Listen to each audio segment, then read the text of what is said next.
The enemy is trying to deceive you into denying God's miracles. And I don't just mean God's miracles that he's presented in the Bible. I believe that you believe what he's done in the past, but I'm talking about what he's trying to do in your life. He had me write down, if God can perform, or if I can perform a miracle in the small, then I can also perform one in the big. What does this mean, right? The biggest thing that the enemy tries to do is deny us in the past miracles that the Lord has already performed in our lives that may have been seen on a smaller scale, so that you deny the faith that's required for the miracle that is to be big within the future, right? God's miracles, they all hold the same power because they all come from the same source. I need some of you guys to understand that. It's like whether he gives you food to eat or whether he blesses you with a church, right? The size of whatever it is, guys, like the miracle, the power is the same because it all comes from the same source, from God himself, right? The Lord led me to Matthew 17:20, where it says, and Jesus said unto them, because of your unbelief, for verily I say unto you, if ye have faith as a grain of mustard seed, ye shall say unto this mountain, remove hence to yonder place, and it shall remove, and nothing shall be impossible unto you, right? I need you to understand the mustard seed is one of the smallest seeds. The Bible even talks about how the mustard seed is one of the smallest seeds, right? And a mountain is very big. And it's like Jesus is saying you only need to have faith the size of a mustard seed to have a miracle as big as moving a mountain from here to there to take place. Basically, God's saying all of my miracles hold the same power, okay? Like, you just need to have faith that I can do the big thing just as much as I've done the small thing, okay? Now, God is waiting for you to see the small ways in which he performs miracles in your life before he can demonstrate a big miracle for your life, right?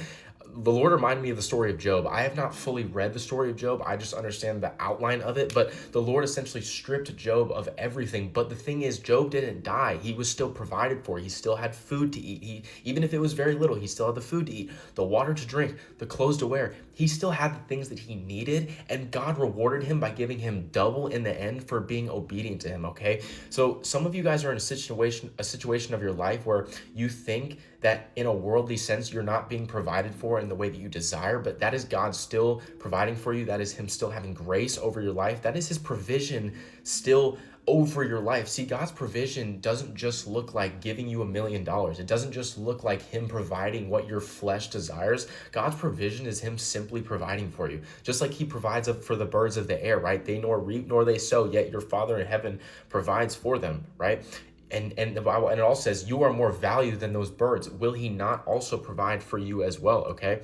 So we struggle to have faith for God to come through in certain situations that seem impossible in a worldly sense because the enemy deceives us into forgetting or minimizing God's previous miracles that seemed smaller. Because this is what happens, right? The enemy tries to nullify God's previous miracles by saying, "Oh, but it wasn't that powerful." Or, "Oh, like you could have done that yourself," right? Our flesh tries to justify his miracle. Nothing that God does can be justified by our flesh. We need to be walking in the spirit and not gratifying the desires of our flesh. We need to have faith, right? We need to have that faith the size of a mustard seed to understand the spiritual wisdom, because this is all spiritual stuff. This is not of the flesh. Yes, God performs miracles in the flesh. He became flesh, but these miracles do not make sense by our flesh alone. You cannot prove them by science. You cannot prove them by our own intellect. You have to have trust and faith in God, right?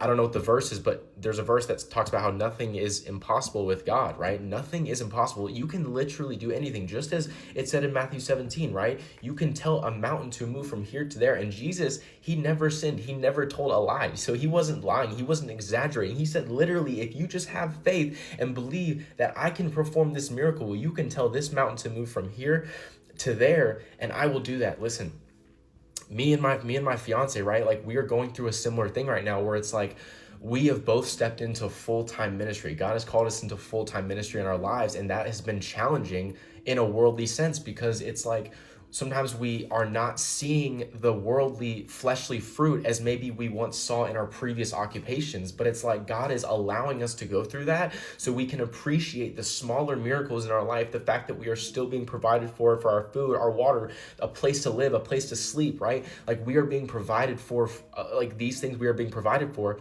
And so that that is an act of humbling, so that when in the future, when God does allow us to receive in full what he has promised us, we will be more grateful of that abundance. We will be more grateful of what he has planned to give us, instead of almost nullifying his miracle as the enemy tries to get us to do constantly. So I don't know who is maybe needing to hear this, but I know there's someone that has been led to this video that needs to hear this. So take time to appreciate what God has already put into your life.